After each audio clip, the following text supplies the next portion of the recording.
All right, this is the difference between a double yolker and a regular yolker. You can see the size difference here. Right now, I am going to put a little bit of oil in here, make some fried eggs. Do do do do do. Do do. Here is a regular egg. Beautiful egg.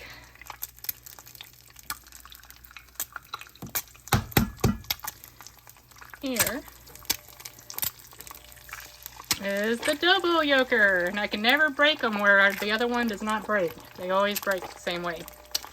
But as you can see, 2 yolks, 1 yolk, 2 yolks, 1 yolk. Ouch, not ouch. Ouch, not ouch. Poor chickens, they're working overtime. Good job, ladies.